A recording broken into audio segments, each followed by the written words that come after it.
retornamos então. Nós estávamos aqui conversando no nosso intervalo, surgiram tantas questões e para fechar então o que nós estávamos falando no bloco anterior, pensamos também toda a problemática que foi o aumento das crianças com as telas, né? Já se falava da questão da problemática envolvida com o uso indiscriminado das telas antes da pandemia, mas com a pandemia essa problemática tomou uma proporção gigantesca, né? Porque o convívio da criança com a tela tira aqueles fatores de desafio no sentido do desafio saudável, que é o que a escola proporciona. Então as crianças ficaram frente às telas e isso também teve um impacto, né? Desafio cognitivo, né? Que não é isso a escola, é a criança pegar um brinquedo, ela tentar encaixar, não deu, ela vai experimentar. Então o desenvolvimento cognitivo tem um impacto, né? Em relação ao uso da tela, porque como a gente estava conversando no intervalo, na tela a gente só recebe informações, não tem frustração, não tem que lidar com problemas para resolver, né? E a gente se desenvolve a partir de pequenos problemas, como eu encaixo esse brinquedo, como que eu monto esse quebra-cabeça, né? Então, o impacto da televisão foi muito, da televisão, das telas, enfim, né? Foi realmente muito significativo. Essas crianças passaram a ter muita informação, tem quantidade de fala, que a gente pensa, mas ela está ouvindo, tem linguagem, eu vejo que ela aprende um vocabulário, uma palavra lá da televisão, mas não tem qualidade. Também tem pesquisas que mostram que não é só a questão da quantidade de fala, e sim da qualidade, a integração, novamente, do que a gente falou, da informação articulatória, né, de observar isso junto com o que eu estou ouvindo. Na televisão eu só escuto, o desenho não consegue reproduzir o movimento articulatório do ser humano, né? Claro, então, com certeza. Então, a tela também causou todo um impacto, também relacionado à fala.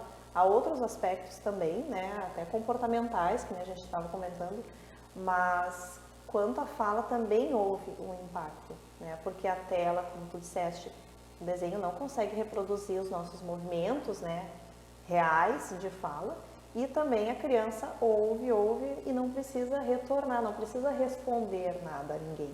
Ela não precisa articular a fala dela. Não há interação, né? Exatamente. Não há troca, né? Exatamente. E aí se fecha toda aquela ideia, né, vamos pensar a escola quanto espaço social, quanto espaço que, né, possibilita a criança todas essas questões de integração, de desafio, os próprios brinquedos, né, que tem disponível na escola para fazer toda essa questão cognitiva, a importância de estar no ambiente social para desenvolver a fala, né? Então, como é esse ambiente desafiador que é a escola, é importante também para todos esses aspectos de desenvolvimento, inclusive da fala. E falando sobre fala, né, que redundante isso, nós pensamos também, né, refletimos a questão da máscara, né, agora no bloco anterior, e como a máscara também teve um impacto importante na fala, por estar sendo uma espécie de bloqueio visual, né, do movimento da boca. Não se pensava isso, né, até aquele momento, porque, ok, eu estou falando com a criança, tudo voltou ao normal, só que não é bem assim. Explica para nós que daí com isso a gente vai falar do método Boquinhas, que tem tudo a ver com essa informação que nós precisamos articular, né, para trabalhar a fala, que é a imagem, né, da boca gesticulando, vamos dizer assim. Exatamente. Né? Da boca se movimentando para determinado som. E essa importância para o desenvolvimento da fala. O desenvolvimento de linguagem, né, e a fala, ela precisa acionar determinadas áreas do cérebro, e duas áreas vão entrar em comunicação, que é a responsável por processar os sons, e uma outra área responsável pelo desenvolvimento articulatório, né, e aí fazer essa integração. Então, a gente precisa, como a gente falou no bloco anterior, a gente adulto já percebe a dificuldade de compreensão, e esse é um outro aspecto importante, porque a gente tem que entender que compreensão de linguagem vem antes de expressão. Então, primeiro a gente compreende, depois a gente desenvolve a expressão, né? Não tão separado, mas a compreensão sempre vem antes. Então, se eu também não compreendo, se eu vou ter muito mais desafios para compreender, porque eu não consigo fazer essa integração da articulação com o que eu estou ouvindo, a minha expressão vai ter um impacto negativo, né? Então, eu não vou conseguir me desenvolver também nesse aspecto, se eu não estou conseguindo compreender com a qualidade que eu deveria para me desenvolver naquele período, né? E aí entra muito do que eu estudei no meu mestrado, que foi a importância dessa consciência fonoarticulatória, não só para o desenvolvimento de fala, mas também para o desenvolvimento da leitura escrita, né? Que aí é que entra o método das boquinhas, que é uma metodologia de alfabetização que vai fazer a integração, ela vai fazer uso dessa informação articulatória, né? Para que a criança possa associar aquela letra com o som que aquela letra representa, né? Então, quem vai fazer esse caminho neural, né, pela metodologia Boquinhas, e aí claro que não se restringe a somente o uso da articulação, mas é uma metodologia de alfabetização, então tem várias outras questões, né, habilidades que estão envolvidas no processo de leitura e escrita que precisam ser desenvolvidas, mas a questão crucial para a alfabetização é poder usar uma informação visual, concreta, né, que a criança consegue ver, para que ela possa lembrar que som que aquela letra faz. Então, quando a gente aprende a ler, é isso que o meu cérebro precisa fazer. O desenvolvimento da leitura e da escrita, né, ele não é inato como o desenvolvimento de fala. Então, se o desenvolvimento de fala, que é inato, que o meu cérebro já está pronto, ele só precisa do estímulo do ambiente, né, para desenvolver, imagina o impacto no desenvolvimento da leitura, que o nosso cérebro não está pronto, né, de uma forma inata para essa aquisição. A gente precisa desenvolver habilidades para conectar áreas do cérebro que não estariam fazendo esse papel, para que eu possa olhar para uma letra, acessar um som e na sequência fazer, né, extrair um significado depois de fazer essa decodificação, né? E aí o que Boquinhas vai fazer é justamente facilitar esse caminho. Então não existe no meu cérebro o caminho onde eu olho para uma letra e acesso o som, eu preciso fazer isso. Mas já existe um caminho que é do som com articulação, né? Quando eu olho para uma articulação, se eu fizer para vocês assim, vocês sabem que som que eu estou fazendo, né? Se eu fizer, automaticamente já veio, alguns já estão fazendo, quase que fazem junto, né? Porque essa observação já acessa lá qual é o som que eu estou produzindo, né? Então, este caminho existe. E aí, a gente ainda vai ter muitos impactos do reflexo, que a gente perdeu um pouco dessa qualidade da articulação som em função desse uso de máscara, né? Então, os impactos ainda, e a gente vai ver por um longo tempo em relação a essas restrições. Mas, né, teoricamente, a gente tem essa relação entre observar um movimento e acessar esse som. Então, o que eu vou fazer com a metodologia, né, Boquinhas? Ela vai usar essa informação que já existe. A criança olha a boca, né? Junto a gente vai ter a letra. Então, é muito mais fácil ela olhar para uma letra, ver a boca que está fazendo, ela imita e automaticamente ela faz o som daquela letra, né?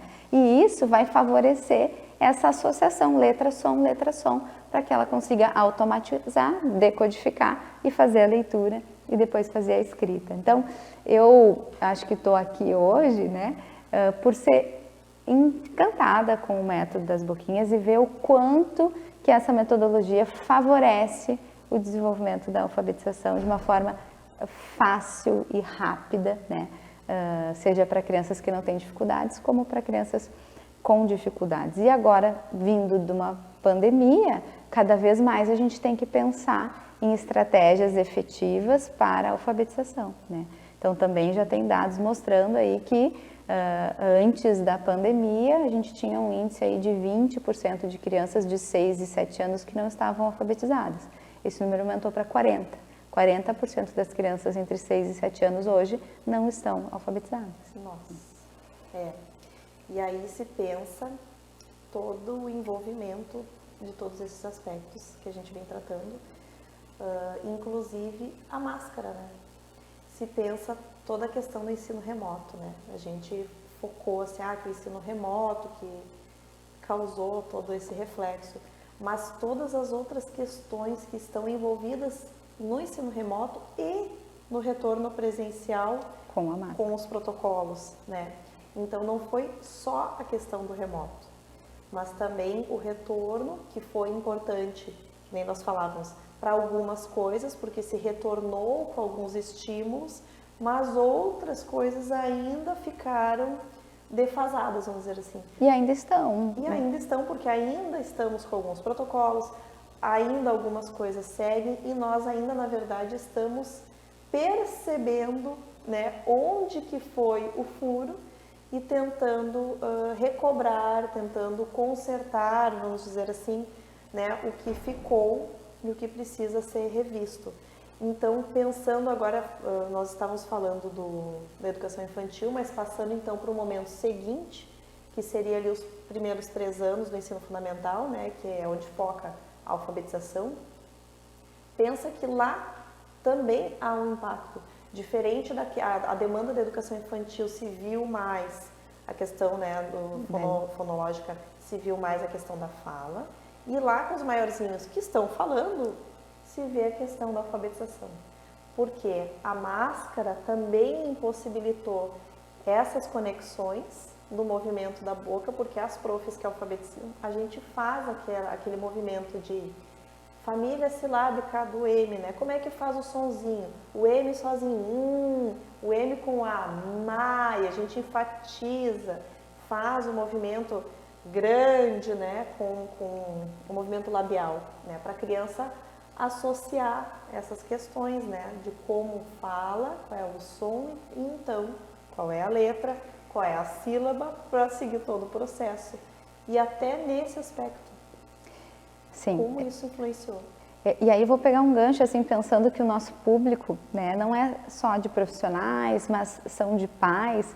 E aí acho que é bem importante a gente falar sobre isso, da importância da sociedade entender que quando a gente está aprendendo a ler, a criança precisa acessar o som desta letra. Ela olha para a sílaba, por exemplo, do ma, e ela tem que fazer ma. Então, não adianta ela saber o nome da letra sem ela saber o som. Só que a nossa sociedade, ela acredita que desde 1 aninho de idade a gente está ensinando o alfabeto para a criança.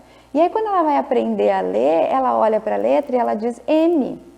Aí ela diz M-A, M-A, né? Aí eu vou pegar uma palavrinha pequena, lua, né? A criança olha e diz L-U-A. E as famílias dizem, a criança sabe todas as letras, ela só não conseguiu juntar, porque ela precisa saber o som dessa letra e não o nome da letra. Então, deixando esse recadinho assim para as famílias, né? A importância que, se a gente não sabe o som para ensinar, também não exagerar no estímulo do nome da letra, porque isso tem um impacto ali também na alfabetização, né? Exatamente. Gente, nós estamos indo para o finalzinho do nosso programa, então eu já vou te agradecer, Patrícia, pela tua disponibilidade, por ter vindo aqui, nos dado essa aula, né, sobre os aspectos da fala e da alfabetização, que realmente daria gancho para mais uns 2, 3 programas. Né? E fica aberto também o espaço para ti sempre que tu quiseres voltar. Obrigada. E antes de eu te pedir para tu te despedir também, eu peço para que tu mostre pelo menos a frente do material para o pessoal que daqui a pouco quiser pesquisar, quiser saber dos cursos, quiser adquirir material, enfim. Só para o pessoal perceber visualmente, né? Sim. Qual é o material que a gente veio falando, que é o Método das Boquinhas. Então dois livros assim que eu acho que são bem importantes. Esse que é o Neurônios da Leitura, onde ele traz toda a base neurobiológica do desenvolvimento de leitura. Então, eu costumo dizer que a gente não evoluiu o suficiente para aprender a leitura e escrita de uma forma inata, mas hoje a gente sabe como que o nosso cérebro funciona. Então, o professor precisa estudar, precisa conhecer como que o cérebro funciona para que a gente possa oferecer os estímulos adequados, e esse livro, né, mudou muito a minha prática e ele explica como que o nosso cérebro funciona. E o outro, né, que é a minha mentora, que é a Renata Giardini, que é a autora do Método das Boquinhas, com quem eu me encantei com esse processo de alfabetização, então não posso deixar de mostrar os livros do kit de alfabetização de Boquinhas, que vai dar todo esse passo a passo para o processo de alfabetização. Então, eu aprendi absurdamente com essa pessoa maravilhosa que é a Renata Giardini, que é a autora do Metas Boquinhas, com quem eu trabalho. Então, a gente tem vários materiais, mas que a autora desenvolve, né? Alguns eu fui colaboradores, mas né, nem chega perto de tudo que ela desenvolveu, mas principalmente esse kit de alfabetização. Então, a gente ter ferramentas que sejam eficazes agora, nesse momento, porque a gente vai ter muito prejuízo para correr atrás, então a gente precisa ser muito cirúrgico agora no que a gente vai usar para trabalhar e estimular essas crianças. Então, são 2 materiais, eu acho que fica, né, de orientação para quem vai trabalhar. Eu tenho alguns materiais do Método Boquinhas, eles são ótimos, são muito bons. Mas então, Patrícia, nós vamos ficando por aqui. Muito obrigada. Vou deixar essa parceria para futuramente nós conversarmos de novo sobre outros aspectos. E eu vou pedir para tu te despedir do pessoal. Eu agradeço imensamente o convite, é muito bom poder estar aqui compartilhando e pensando todo esse impacto e que essas informações sejam úteis para os profissionais, para os pais, para que todo mundo aí que está nos ouvindo. Foi um grande prazer estar aqui, o prazer foi meu, né, de vir. Eu agradeço imensamente o convite, muito obrigada. Então, nós vamos ficando por aqui, pessoal. Na próxima semana, não percam, nós vamos trazer mais um profissional da área da saúde para continuar refletindo sobre desenvolvimento, sobre educação, sobre vários aspectos voltados à infância. Até lá!